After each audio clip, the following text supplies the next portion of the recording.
Bismillahirrahmanirrahim. Assalamualaikum warahmatullahi wabarakatuh. Alhamdulillah, nahmaduhu wa nasta'inuhu wa nastaghfiruh wa na'udzu billahi min syururi anfusina wa sayyiati a'malina. Man yahdihillahu fala mudilla lahu wa man yudlil fala hadiyalah. Wa asyhadu an la ilaha illallah wahdahu la syarika lah wa asyhadu anna nabiyyana Muhammadan abduhu wa rasuluh la nabiyya ba'da. Yaqulu tabaraka wa ta'ala ya ayyuhalladzina amanu taqullaha haqqa tuqatih wa la tamutunna illa wa antum muslimun.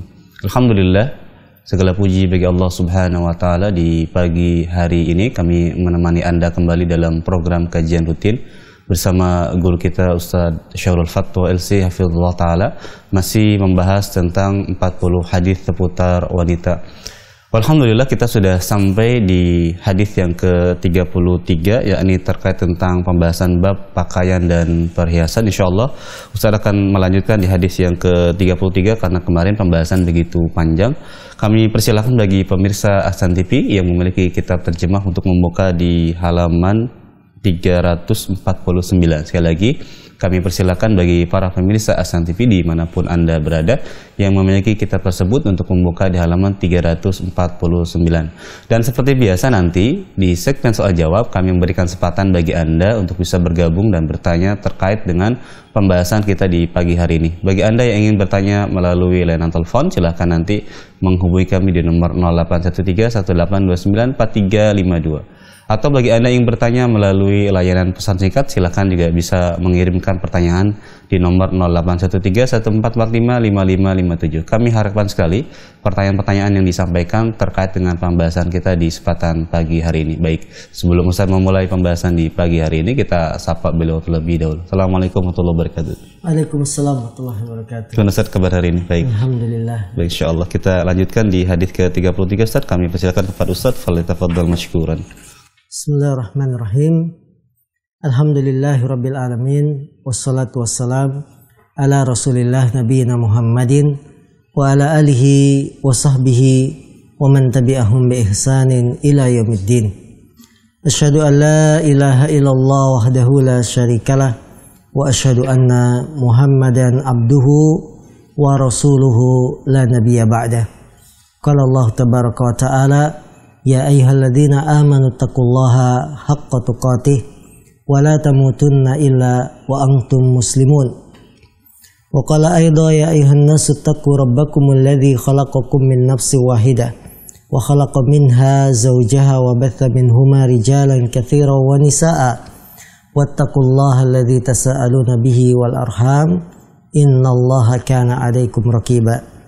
Fa inna asdaqal hadis kitabullah wa khairal hadi hadi Muhammadin sallallahu alaihi wasallam wa syarrul umuri muhdatsatuha fa inna kulla muhdatsatin bid'ah wa kulla bid'atin dhalalah wa kulla dhalalatin finnar.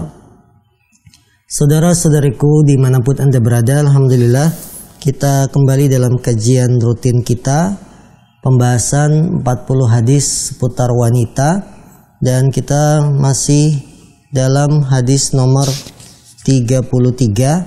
Sudah kami jelaskan panjang lebar makna dari hadis ini.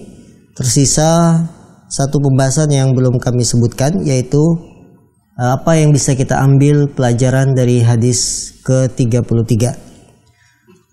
Pelajaran yang bisa kita petik dari hadis ke-33, yang pertama bahwasanya Allah Subhanahu wa taala menampakkan perkara-perkara yang gaib yang akan datang kepada Nabi kita sallallahu alaihi wasallam.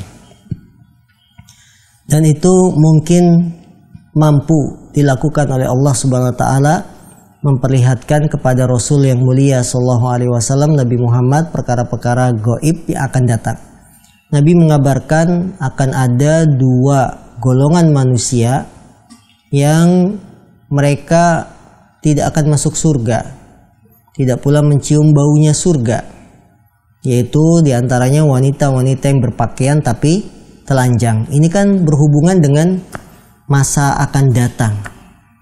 Ya, hal ini mungkin dilakukan oleh Allah kepada Nabi Muhammad SAW. Nabi Muhammad diperlihatkan bahwa nanti ada sekelompok umat yang wanitanya berpakaian tapi telanjang.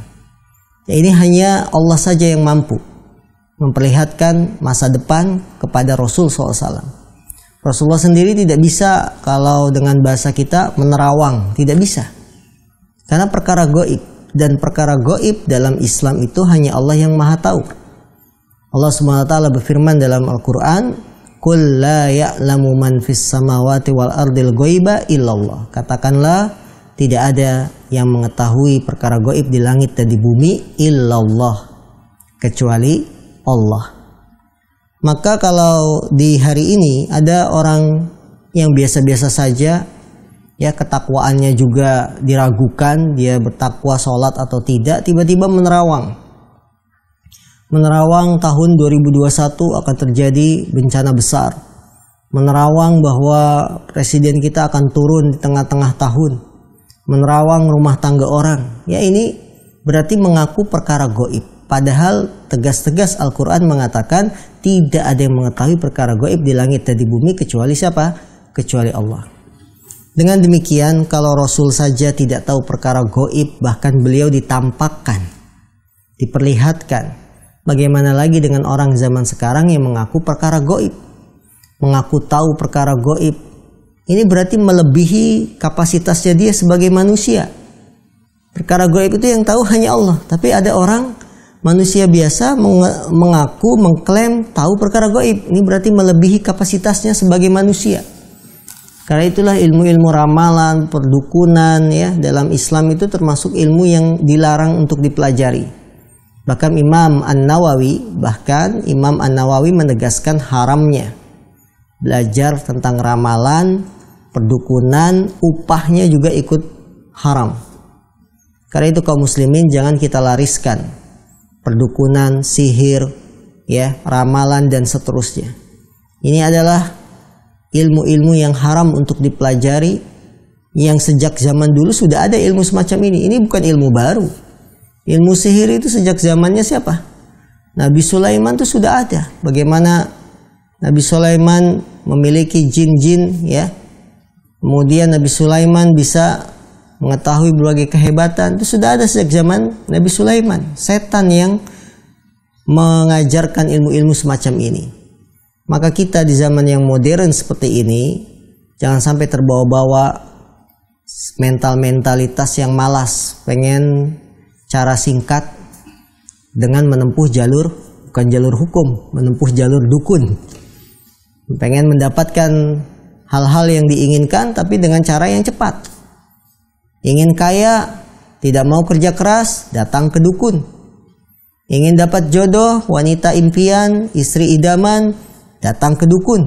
Ini kan cara-cara potong kompas, ya, cara-cara mentalitas sifat orang yang malas. Inginnya cepat kaya tapi tanpa usaha. Maka sekali lagi tidak ada yang mengetahui perkara gaib kecuali Allah. Dan dalam hadis ini Rasulullah mengabarkan bahwa nanti ada dua kelompok yang tidak masuk surga, di antara wanita berpakaian tapi telanjang. Ini bukan berarti Nabi berbicara perkara gaib, tidak, tapi Nabi itu ditampakkan, diperlihatkan, dikabarkan bahwa nanti akan ada dua kelompok manusia yang mereka tidak akan mencium baunya surga. Yang kedua, pelajaran yang bisa kita petik dari hadis ini, memukul manusia dengan pecut, ya, sebagai bentuk kezaliman, maka akan membuat pelakunya, ya, masuk tergolong golongan penduduk neraka. Kaum muslimin yang dimuliakan Allah, zalim itu ada tiga: zalim kepada Allah, zalim kepada diri sendiri, dan zalim kepada orang lain. Ketika kita memukul manusia dengan pecut, dengan cambuk, ya, dan itu bukan dengan alasan yang benar, tapi zulman, secara zolim. Ya, misalkan pemerintah dikenal dengan tangan besi, atau istilah-istilah lain diktator, manusia dipukulin, dicambukin dengan pecut-pecutnya, zulman. Maka hal itu akan mewajibkan pelakunya terkena konsekuensi apa? Dia akan termasuk golongan yang masuk neraka. Na'udzubillahi min dzalik.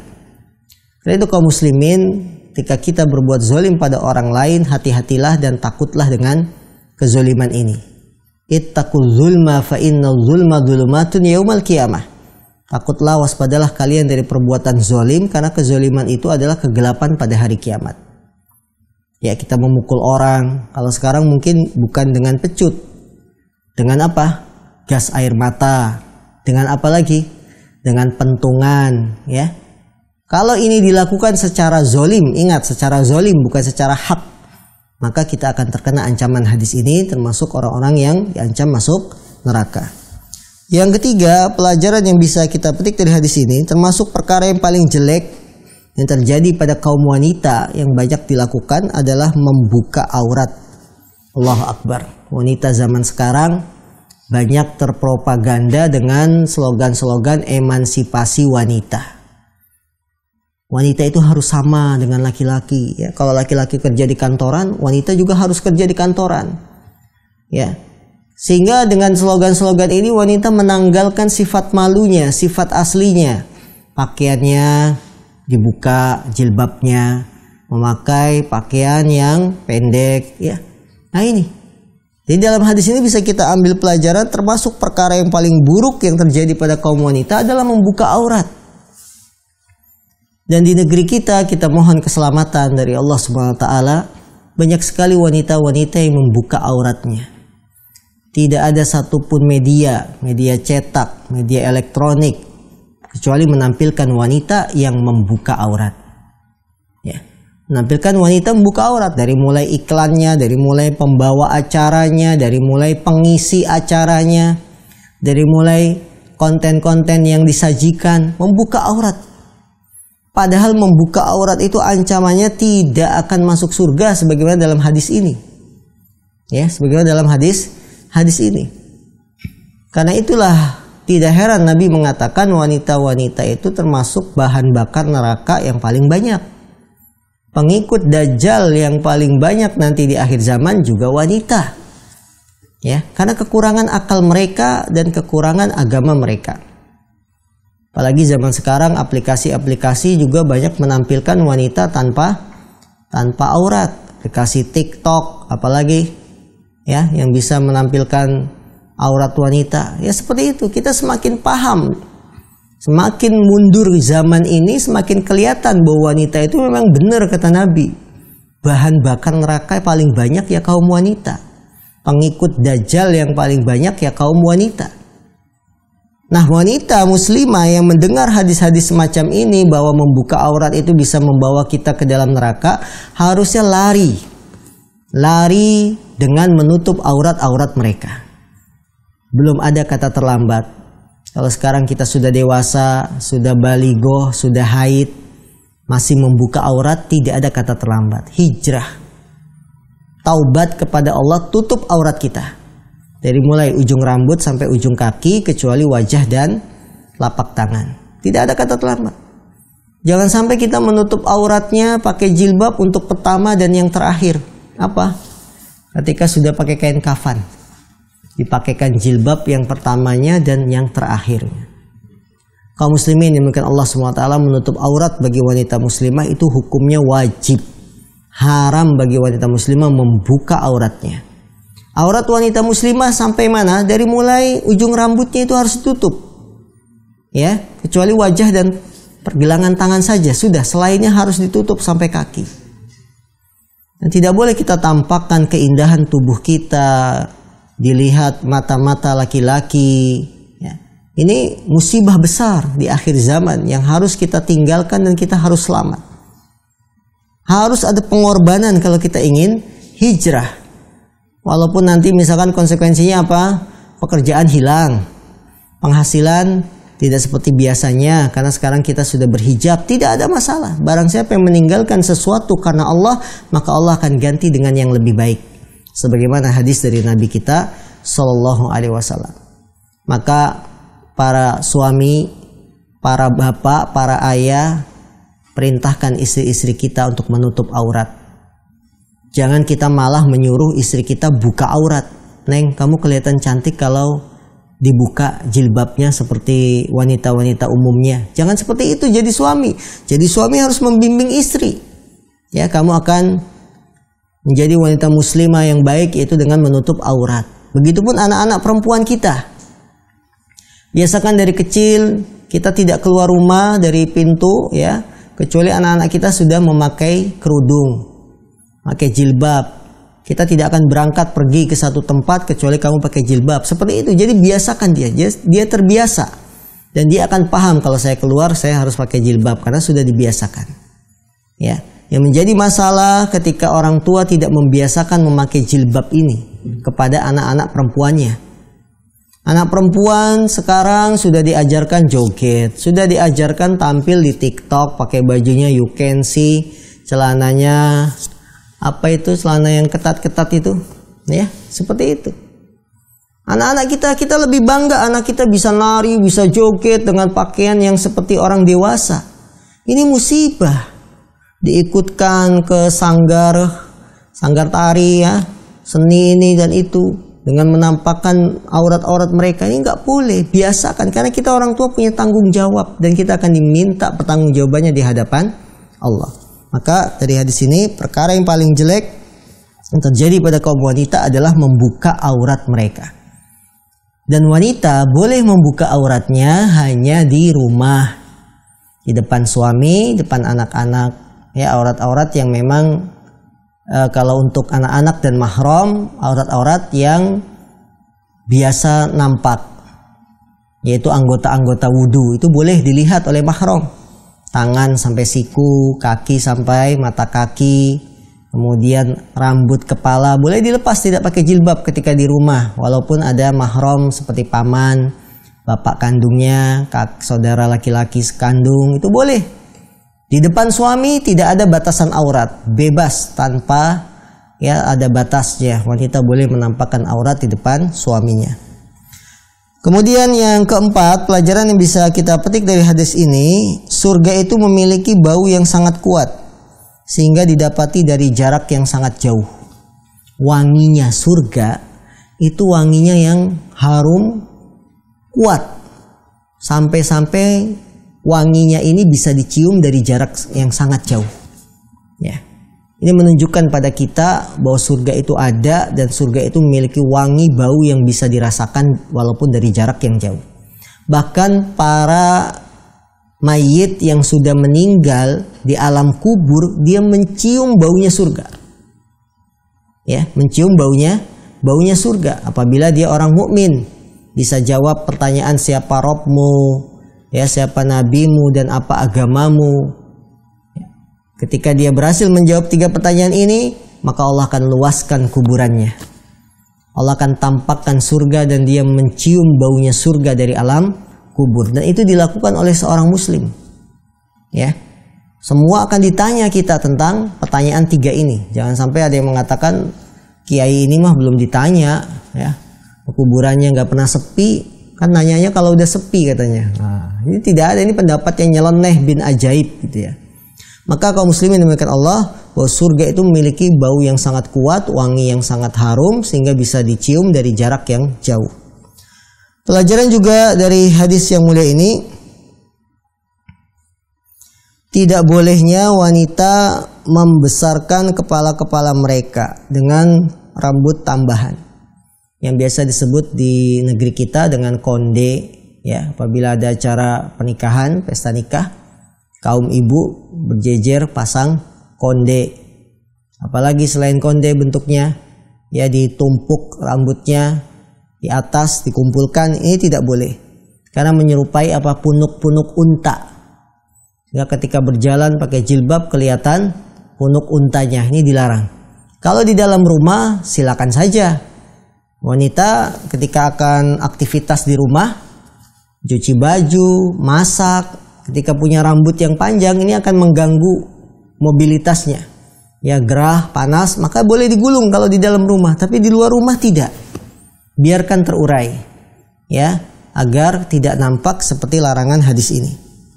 Pelajaran juga yang bisa kita petik dari hadis ini, menyebutkan berita orang-orang yang jelek, orang-orang yang buruk untuk memperingati kejelekan mereka itu boleh. Ya. Hadis ini kan Nabi menyebutkan ada 2 golongan yang dia tidak akan masuk surga dan tidak akan mencium bau surga.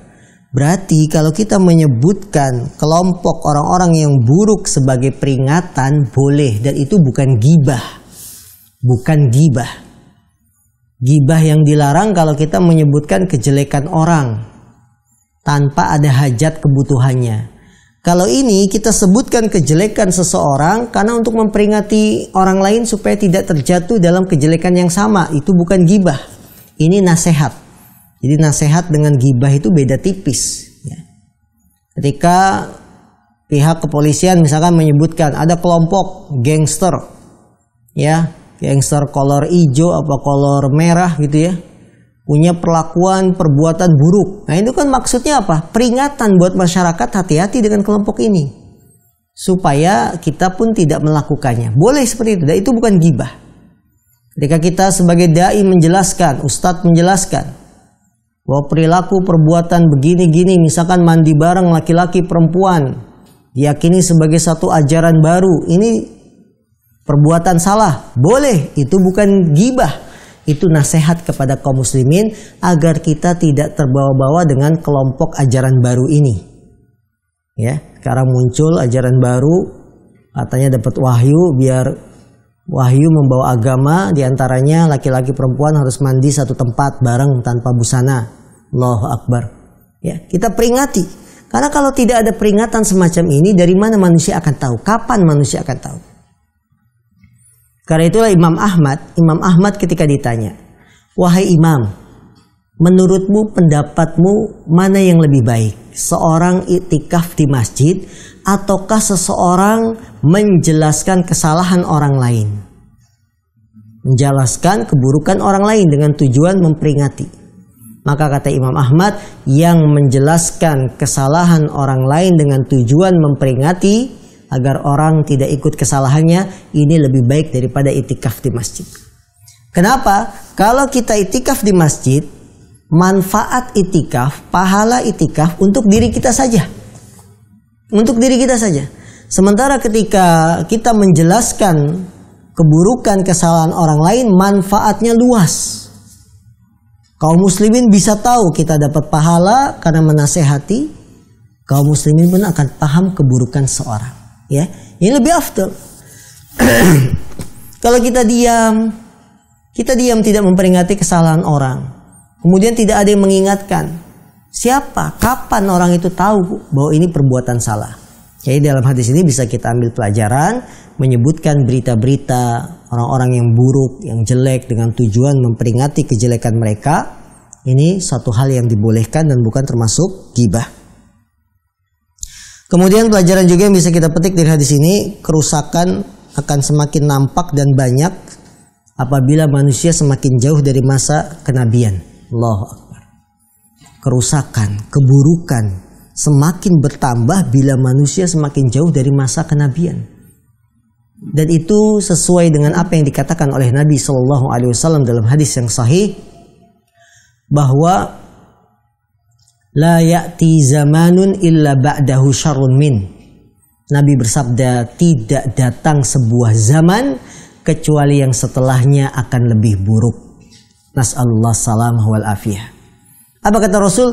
Tidak datang sebuah zaman kecuali yang setelahnya akan lebih buruk. Artinya semakin jauh manusia itu dari masa kenabian, dia akan semakin kelihatan kerusakan dan keburukannya. Dan hadis ini termasuk salah satu tanda kebenaran Nabi SAW. Zaman kita yaksuru, banyak sekali kemaksiatan, banyak sekali dosa. Bahkan di zaman kita saksikan hal-hal yang sifatnya sudah paten, tidak boleh dirubah-rubah, di zaman kita jadi berubah. Zina yang sudah jelas-jelas haram berdasarkan keterangan Al-Quran, hadis, zaman sekarang masih ada yang menghalalkan. Ya, minuman keras yang sudah jelas-jelas Allah haramkan dalam Quran, zaman sekarang masih ada yang membolehkannya. Ini menunjukkan pada kita semakin jauh manusia dari masa kenabian. Kita sudah, kalau ngitung dari tanggal hijrahnya Nabi saja itu sudah 1442. Itu dihitung dari tanggal hijrahnya ya, bukan dihitung dari sejak Nabi diangkat jadi Rasul. 1442 dari saat Nabi hijrah saja, ini kejelekan sudah semakin banyak, semakin buruk, semakin tahun. Maka kaum muslimin puncaknya nanti ketika sudah tidak ada lagi yang mengucapkan Allah, ilmu diangkat, ulama pada meninggal, ya, tidak ada lagi orang yang beriman.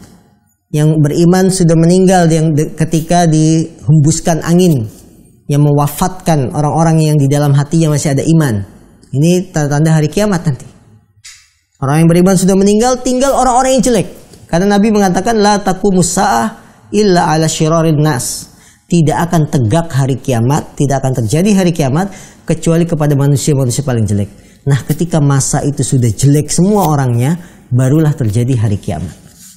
Maka kaum muslimin yang dimuliakan Allah Subhanahu wa taala, dengan adanya berita bahwa setiap zaman datang setelahnya semakin buruk, harusnya kita mengingatkan kita semua untuk kembali kepada Allah, kembali pada Quran, kembali pada sunnah Nabi, agar kita tidak termasuk golongan orang-orang yang semakin buruk karena semakin jauh dari masa kenabian. Pelajaran terakhir yang bisa kita petik dari hadis ini, kezoliman, ya, tindakan keburukan digandengkan dengan keburukan wanita. Artinya ini ada isyarat bahwa kejelekan keburukan itu banyak dilakukan oleh kaum wanita.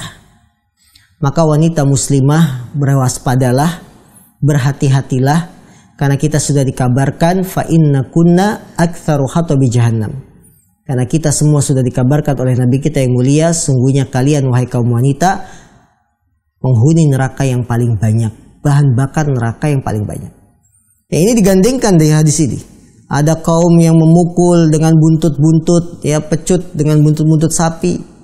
Kemudian ada wanita yang berpakaian tapi telanjang. Ini kan keburukan semua, tapi digandengkan dengan kaum wanita. Ini memberi isyarat bahwa sumber keburukan di antaranya adalah wanita.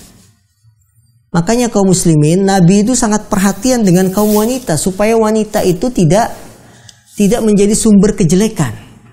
Ya. Nabi mengingatkan ittaqun nisa. Waspadalah kalian terhadap kaum wanita. Fa innama ahlakal ladzina min qablikum. Ya, sungguhnya yang membuat binasa orang-orang sebelum kalian adalah karena wanita. Bani Israel itu binasa gara-gara wanita. Mereka memakai perhiasan, ya, kaki palsu terbuat dari kayu supaya kelihatan tinggi. Mereka menampakkan aurat, itu wanita. Nabi dalam hadis lain juga mengingatkan ittaqud dunya wattaqun nisa, takutlah kalian terhadap fitnah dunia dan juga takutlah kalian terhadap fitnahnya wanita. Kenapa disebutkan fitnah wanita setelah disebutkan fitnah dunia? Bukankah wanita itu bagian dari dunia? Kenapa Nabi tidak mencukupkan takutlah kalian dari fitnah dunia? Yang di dalam dunia itu ada wanita, ada harta, tapi dikhususkan lagi takutlah kalian terhadap fitnah dunia dan fitnah wanita. Kenapa? Saking hebatnya fitnah wanita sampai Nabi mengkhususkan. Tidak disebutkan fitnah harta, tidak. Ya, tapi disebutkan fitnah dunia, fitnah wanita, padahal wanita bagian dari dunia. Saking hebatnya dan besarnya fitnah wanita. Maka kaum muslimin yang dimuliakan Allah SWT, kita sebagai wanita muslimah yang mendengar hadis-hadis ini, yang memahami dari Rasul Shallallahu Alaihi Wasallam bahayanya kaum wanita, hendaklah kita menjadi wanita-wanita yang solehah, yang berpegang teguh dengan agama, menjalankan perintah agama, memakai jilbab dan lain-lain. Allahu ta'ala a'lam. Kita bahas hadis ke-34. Babu nahyin nisa'i anil wasli wa tazwiri fi sya'ri wa takthirihi bi ziyadati fi wa bayan anna dhalika min akhlaqil yahud. Bab larangan wanita dari menyambung rambut dan membuat penipuan dengan rambutnya, dengan menambahkan rambut palsu, dan penjelasan bahwa hal itu termasuk akhlaknya orang Yahudi. An Sa'id bin al-Musayyab qala qadima Muawiyatul Madinata fa khatabana wa akhraja kubbatan min sya'rin fa qala ma kuntu ara anna ahadan yaf'aluhu ila al-yahud inna Rasulullah sallallahu alaihi wasallam balaghahu fasammahu zur Wa fi riwayatin li Muslimin an Sa'id bin Musayyab anna Muawiyah qala dzata yaumin innakum qad ahdathtum ziyya sau'in wa inna nabiyallahi sallallahu alaihi wasallam naha anizur. Qala wa jaa rajulun bi asa ala ra'siha khirqatun. Qala Muawiyah ala wa hadha zur. Qala Qatadah ya'di ma yukatsiru bihi nisa'u ash'arahunna minal khiraq. Dari Sa'id bin Musayyab, dia berkata Muawiyah datang tiba di Madinah. Muawiyah sahabat yang mulia, ya, penulis wahyu Rasul SAW. Kemudian beliau berkhutbah kepada kami dan mengeluarkan satu tempat, ya, yang berisi rambut, ya, gulungan rambut lah istilahnya. Kemudian Muawiyah berkata, tidaklah aku melihat seorang melakukan ini, yaitu dengan menambah rambut palsu, kecuali orang Yahudi. Sungguhnya Rasulullah telah sampai berita tentang menyambung rambut ini dan beliau menamakan sebagai azur, fasammahu zur. Apa zur? Tindakan penipuan. Dalam riwayat Muslim, Muawiyah berkata satu hari, sesungguhnya kalian telah mengada-ngada ziyya sau'in, bentuk model yang buruk. Sungguhnya Nabi Allah SAW melarang hal itu dari yang disebut penipuan. Fa inna Nabi Allahi naha, sungguhnya Nabi Allah SAW melarang dari perbuatan penipuan. Kemudian ada seorang laki-laki datang membawa tongkat kecil yang di ujungnya ada khirqah, rambut palsu. Muawiyah mengatakan, ketahuilah inilah yang disebut penipuan, ya, pemalsuan. Qatadah mengatakan yaitu yang wanita banyak melakukan dengan membuat rambut palsu pada kepala-kepala mereka. Hadis yang mulia ini berisi tentang larangan wanita menyambung rambut, dan sudah kita singgung, ya, bahwa menyambung rambut termasuk perkara yang terlarang, baik dengan menggunakan rambut palsu atau rambut asli yang ditambahkan ke rambut kepala wanita. Dan Muawiyah menyebut ini perbuatannya orang Yahudi yang seperti ini.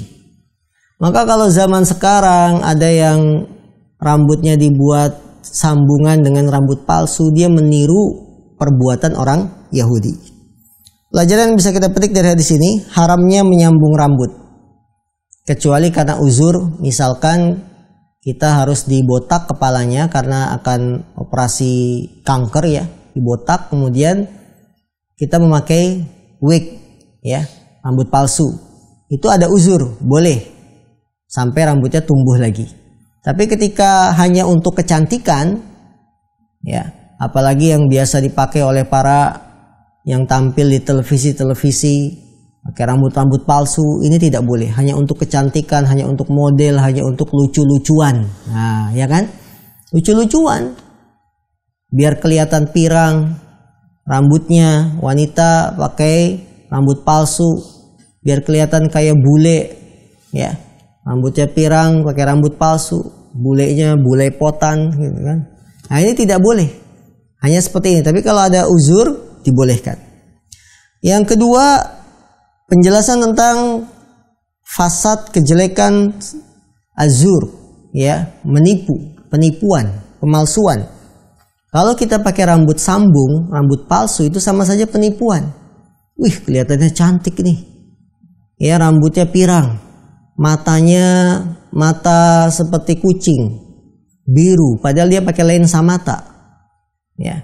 Ini penipuan agar orang terpesona, agar orang tertarik dengan dia. Ini penipuan. Dan penipuan itu suatu perbuatan yang haram dalam agama kita. Rasulullah mengatakan, man ghassana falaysa minna, barang siapa yang menipu dia bukan termasuk golongan kami, ya. Maka penipuan dalam penampilan termasuk dalam bentuk penipuan. Jadi penipuan itu bukan hanya dalam jual beli, transaksi muamalah, dalam penampilan juga kita jangan menipu.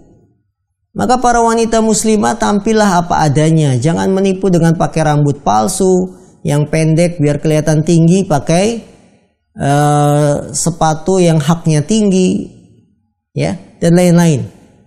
Kemudian yang kulitnya sawo matang biar kelihatan kayak gula putih, pakai apa? operasi plastik, ya. Nah ini penipuan, tidak boleh. Kemudian pelajaran juga yang bisa kita petik dari hadis ini, panjangnya rambut wanita termasuk kecantikan. Wanita itu kalau rambut panjang cantik. Kalau rambutnya kayak laki-laki, secantik apapun tidak cantik. Jadi fitrah wanita rambutnya itu panjang, maka dilarang meniru-niru gaya rambut kaum laki-laki. Justru panjang itu cantik. Justru rambut panjang itu apa? Cantik. Nah sekarang ini banyak kaum wanita muslimah yang ikut-ikutan model gaya rambut laki-laki, pengennya rambutnya kayak polisi, dicepak pinggir kanan kiri, padahal dia perempuan. Ini tidak boleh, ya. Baik. Kemudian pelajaran juga bisa kita petik dari hadis ini, keutamaan sahabat Muawiyah yang beliau memperhatikan urusan rakyatnya, mengingkari kemungkaran dengan menjelaskan ini termasuk penipuan, rambut palsu. Begitulah para pemimpin dalam memperhatikan apa yang terjadi di masyarakat. Masyarakat lagi rame nih, begini, jelasin, oh ini tidak benar. Ya, kalian telah membuat satu model penampilan yang baru, yaitu dengan rambut palsu, rambut yang sambung dan seterusnya. Pelajaran juga dari hadis ini, menggunakan sarana-sarana dalam belajar ya akan dapat memperjelas satu permasalahan. Muawiyah ada meminta rambut palsu itu didatangkan dengan laki-laki membawa tongkat kecil. Di ujung tongkatnya ada contoh rambutnya. Ini kan berarti menggunakan sarana dalam belajar, metode, media apapun yang dipakai dalam belajar termasuk bisa menjelaskan satu permasalahan. Pelajaran juga yang bisa kita petik dari hadis ini, peringatan dari kaum Yahudi dan meniru-niru akhlak mereka yang suka menipu. Orang Yahudi memang dari dulu itu kerjaannya apa? Menipu, memalsu. Ya, dengan berbagai alasan orang Yahudi. Ketika diharamkan mancing pada hari Sabtu, orang Yahudi malah pasang jala hari Jumat. Nanti hari Ahadnya diambil ikannya. Kan kami tidak melanggar larangan, kan yang dilarang mancingnya hari Sabtu, tapi hari Jumat sudah pasang jala, hari Ahad ngambil ikan. Jadi orang Yahudi itu ngakalin, kalau bahasa kita tuh ngakalin, mencari cara bagaimana supaya halal. Ketika diharamkan minyak babi, fajammaluha, mereka membuat minyak babi itu dibuat beku, ya dibuat ini, ya dibuat jadi lilin, bisa api. Seperti itu orang Yahudi memang begitu sifatnya. Sering membuat penipuan. Nah, kita jangan meniru-niru akhlaknya orang Yahudi yang suka menipu. Kadang wanita muslimah hanya karena ingin tampil dia rela berkorban untuk menipu orang. Petatang petenteng tiap hari ganti tas, padahal tas pinjaman. Teman-temannya sudah pada heboh. Tiap hari tasnya bagus. Hari ini mereknya Hermes. Hari besok mereknya Gucci, ya. Hari besok mereknya Gentong, ya. Kadang menipu, hanya pinjaman, tapi dia ingin kelihatan hebat di mata teman-temannya. Ini menipu, gak boleh seperti itu. Itu termasuk perilaku orang-orang Yahudi. Karena kita ingin tampil, ingin dilihat sebagai orang yang mampu, ya. Tiap hari ganti-ganti motor, padahal motor dealer, ya. Ini. Tiap hari ganti mobil, padahal jualan mobil, bukan dia yang punya. Ini. Jangan punya niat menipu. Kalau kita niatnya menipu, maka kita termasuk orang-orang yang meniru akhlak orang Yahudi. Baik, sampai di sini kaum muslimah yang dimuliakan Allah SWT, hadis nomor 33 dan 34. Ini memberikan peringatan pada kita semua sebagai wanita muslimah bahwa kita harus kembali pada agama ini. Kita harus berpegang kuat dengan apa yang diajarkan oleh Allah dan Rasul, dan janganlah kita lepas sedikit pun, karena bila kita melepas ajaran agama dari Allah dan Rasul, kita akan terbawa-bawa perilaku wanita-wanita yang tidak beriman, wanita-wanita yang tidak mengindahkan aturan agama, sehingga kita akan terkena ancaman golongan yang akan masuk neraka. Na'udzubillahi min dzalik. Baik Ustaz, barakallahu fiik wa jazakumullahu khairan pada Ustaz yang tadi telah menjelaskan di hadis yang ke 33 dan di hadis yang ke-34. Baik para pemirsa Ahsan TV dimanapun Anda berada, kita akan jeda dulu. Setelah jeda kita akan berikan kesempatan bagi Anda untuk bisa bergabung dalam segmen soal jawab. Jangan kemana-mana, tetap di program kajian di Sabtu pagi.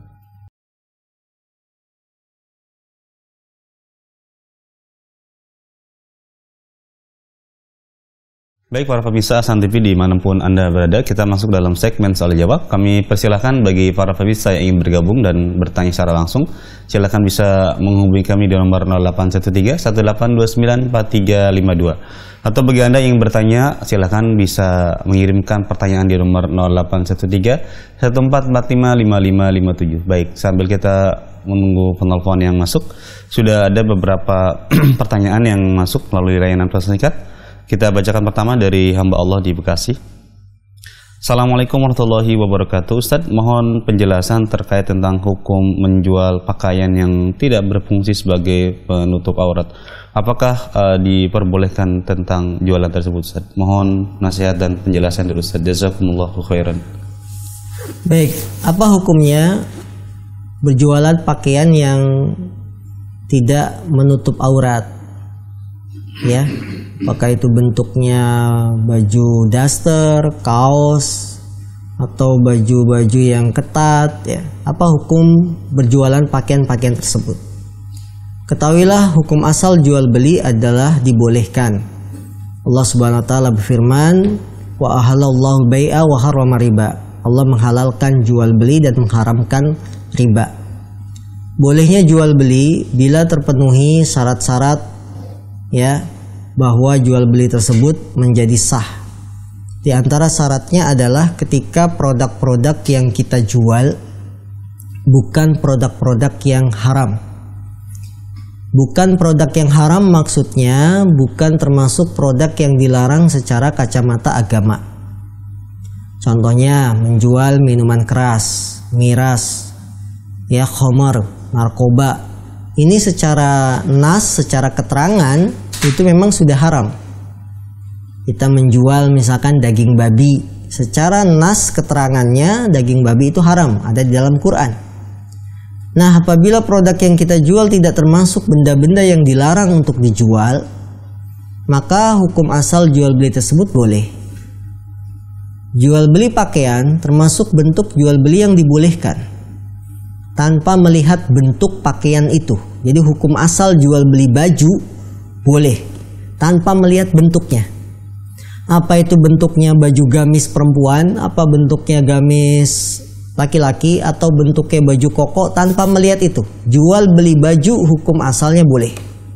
Sampai sekalipun yang menjual underwear, pakaian dalam wanita, celana dalamnya, CD-nya, ya, kemudian apalagi BH-nya, itu semuanya termasuk perkara-perkara yang dibolehkan. Jual beli baju tanpa melihat perincian bentuknya seperti apa. Maka yang di pasar-pasar menjual baju daster, kaos ketat, baju ketat, bahkan baju dalaman, ini termasuk jual beli yang halal, boleh. Dan kita tidak perlu bertanya ketika jual celana dalam, Bu, mau pakainya di mana? Mau pakainya di luar lapangan, di pantai, apa mau dipakai di dalam rumah?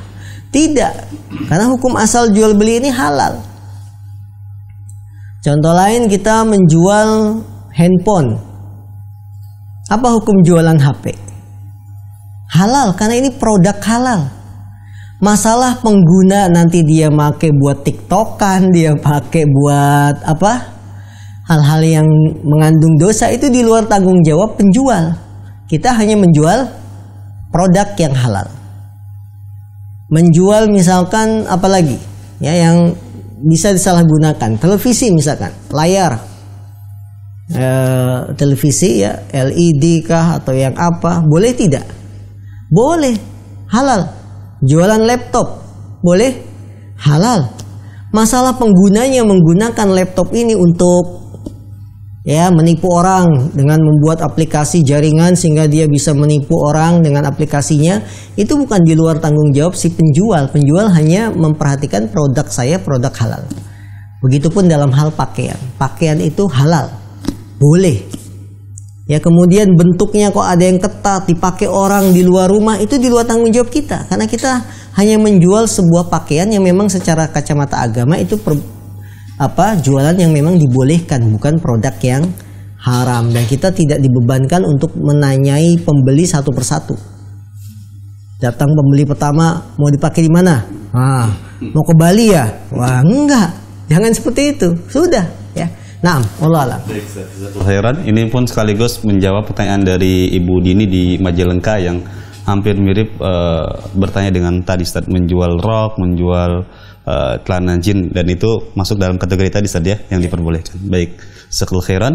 Kita bacakan pertanyaan berikutnya Ustaz dari Ummu Zulian yang bertanya melalui Instagram TV. Assalamualaikum warahmatullahi wabarakatuh. Ustaz, izin bertanya, bagaimana jika seorang wanita memakai jilbabnya setelah berumur 30 tahun karena baru mengetahui tentang wajibnya menggunakan kerudung? Bagaimana dosa-dosa sebelum dia memakai jilbab Ustaz? Mohon nasihat dari Ustaz. Baik, wanita muslimah yang dimuliakan Allah SWT, tadi sudah kami singgung tidak ada kata terlambat. Sekarang kita usia sudah 30 tahun baru pakai jilbab. Bagaimana dengan dosa-dosa selama misalkan kita balik usia SMP? Misalkan 15 tahun lah ya. Wanita 15 tahun atau 12 tahun dapat haid, berarti dia sudah balik.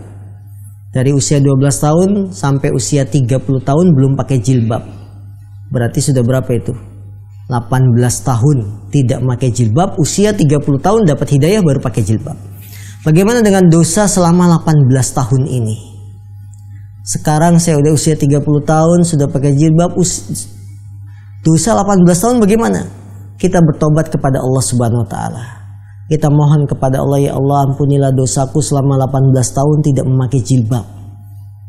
Dan Allah Maha menerima taubat. Allah Maha mengampuni hamba-hambanya. Maka kita jangan putus asa.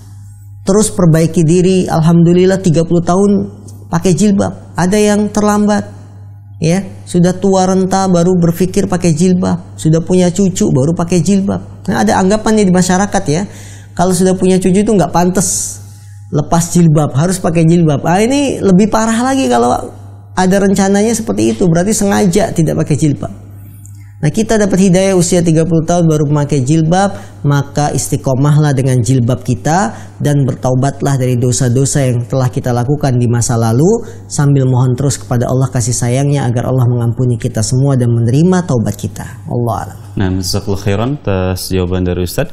Kami persilakan bagi pemirsa ASEAN TV yang ingin bertanya secara langsung bisa menghubungi kami di nomor 0813 1829 4352. Baik, kita bacakan pertanyaan berikutnya dari hamba Allah. Assalamualaikum warahmatullahi wabarakatuh. Ustaz, mohon penjelasan bagaimana hukum tato. Kita mentato karena dahulu tidak mengetahui tentang larangan ini, dan setelah kita mengetahui tentang larangan ini ternyata kita tidak mampu juga untuk bisa menghapus karena dirasa sakit sekali Ustaz. Bagaimana tentang perkara ini Ustaz? Mohon nasihat dari Ustaz. Baik, sudah kami sebutkan bahwa hukum mentato adalah haram dan minta ditato juga haram, termasuk perbuatan yang terlaknat. Sekarang kita sudah taubat, tato kita masih melekat di badan. Ingin dihilangkan, resikonya sangat tinggi, bahkan sangat sakit, dan tidak mustahil juga saraf-saraf yang ada di kulit itu akan terkena imbasnya kalau kita hapus tato secara paksa. Ya. Kalau memang perkaranya kita sulit untuk menghapus tato, maka cukuplah bertobat kepada Allah atas dosa yang telah kita lakukan, dosa besar berupa memakai, mentato dan minta ditato. Ini dosa besar, maka kita tobat kepada Allah SWT. Setelah kita berusaha untuk menghapus tato tapi tidak mungkin, bahkan bisa membawa keburukan lebih buruk, keburukan lebih jelek, maka ya sudah, apa yang ada di badan berupa tato kita biarkan dan kita taubat kepada Allah SWT. Dan sekarang ini ada jasa-jasa menghapus tato yang mungkin dia punya teknologinya lebih canggih. Maka coba dicari, ya coba di searching, dicari jasa-jasa penghapus tato secara syariat. Dia mungkin punya teknologi yang tidak menyakitkan, tidak merusak saraf-saraf kulit. Ini kita cari. Tetap kita berusaha, ya, jangan berlepas diri, kemudian santai-santai saja tidak menghapus tato, ya. ini. Nah, khairan atas jawaban dari Ustaz. Kita berikan kesempatan penelpon yang sudah masuk, kami persilahkan. Halo, assalamualaikum. Assalamualaikum. Ya. Halo, assalamualaikum. Ya, sudah masuk. Dengan siapa, di mana Pak? Ini kami dari Riau Rohil ini. Oh, dengan Bapak di Riau, kami persilakan langsung pertanyaannya Pak. Ini masalahnya salat sunat fajar nih nah. Jam berapa waktunya di sunat fajar? Baik, cukup pertanyaannya? Iya, di salat yang lain salat parudu sama apa jam berapa itu kan kita duluan kan? Iya itu ya. Baik, cukup. Baik, jika cukup bisa disimak nanti jawaban dari Ustadz. Baik, terima kasih Bapak di Riau. Pertanyaannya terkait dengan sholat fajar, Ustadz. Iya, sholat sunnah fajar. Baik. Sampai jam berapa batasan? Saudara kami yang berada di Riau, beliau bertanya tentang sholat sunnah fajar. Sholat sunnah fajar itu adalah sholat sunnah qobliyah subuh yang 2 rakaat. Nabi mengatakan pahala sholat sunnah fajar itu lebih baik dari dunia dan seisinya. Dia adalah sholat 2 rakaat sebelum subuh, qobliyah subuh. Maka waktunya adalah ketika azan sudah berkumandang. Ketika azan subuh, sudah masuk waktu subuh, kemudian kita mendengar azan subuh, maka antara azan itulah kita sholat sunnah 2 rakaat, sholat sunnah fajar. Fajar itu kan kata ganti dari subuh, sholat sunnah subuh namanya. Sering juga disebut sholatul fajar. Kalau disebut sholatul fajar berarti maksudnya sholat subuh. Tapi kalau disebut sholat sunnah fajar berarti sholat sunnah subuh, yaitu qobliyah. Waktunya setelah adzan subuh sampai iqomat. Itulah waktu kita melaksanakan qobliyah. Kalau sudah qomat maka tidak ada sholat sunnah kecuali sholat wajib. Nah, bagaimana kita kalau ketinggalan? Satu hari ketiduran, bangun-bangun sudah mepet mau qomat. Kita berwudu, ternyata sudah qomat, berangkat ke masjid, langsung sholat subuh. Maka ketika kita terlambat dalam satu kesempatan, maka boleh sholat sunnah fajarnya itu dilakukan setelah sholat subuh. Tapi ini tidak dilakukan rutin terus-menerus, bukan karena faktor kesengajaan. Berdasarkan hadis Nabi SAW yang beliau melakukan perjalanan perang, kemudian pulang perang itu mereka tertidur, istirahat. Tertidur dari malam sampai pagi, mereka bangun, tidak ada yang membangunkan mereka kecuali panasnya matahari. Ya, jadi Rasulullah, para sahabat kecapean perang, istirahat di satu tempat, malam itu tidur, bangun-bangun pagi, tidak ada yang membangunkan mereka kecuali kesengat matahari panasnya. Berarti jam berapa itu? Sudah jam 7, jam 8 kan? Ketika mereka bangun berwudu, Rasulullah merintahkan sholat sunnah dulu, fajar 2 rakaat, baru nanti kita sholat subuh. Ini kasus ya yang terjadi sewaktu-waktu saja, bukan disengaja kita sholat sunnahnya jam 7 pagi, tidak. Ya, jadi kalau memang ada uzur, ketiduran dan lain-lain, boleh sholat sunnah fajar dilakukan walaupun sudah lewat waktu subuh. Tapi ingat, ini hanya kasus yang kadang-kadang saja, bukan dilakukan secara sengaja. Waktu asalnya sholat sunnah fajar itu setelah adzan subuh sampai iqomat sebelum pelaksanaan sholat subuh. Jazakallahu khairan atas jawaban dari Ustadz, dari Bapak yang bertanya di Riau. Karena waktu terbatas, sebagai penutup tadi Ustadz dari kesempatan kita di pagi hari ini, kami ucapkan sekali lagi jazakumullah khairan pada Ustadz yang meluangkan waktu di setiap Jumat dan Sabtu untuk berbagi ilmu kepada kita semua.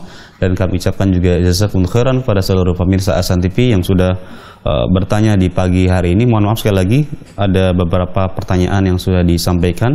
Ada yang terkait dengan pembahasan tapi kita belum sampaikan karena memang keterbatasan waktu kita. Ada yang disampaikan tetapi tidak sesuai dengan tema. Mohon maaf sekali lagi, mungkin bisa ditanyakan dalam program kajian yang lain.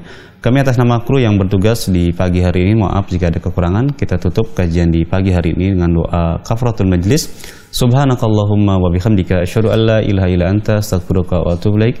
Assalamualaikum warahmatullahi wabarakatuh.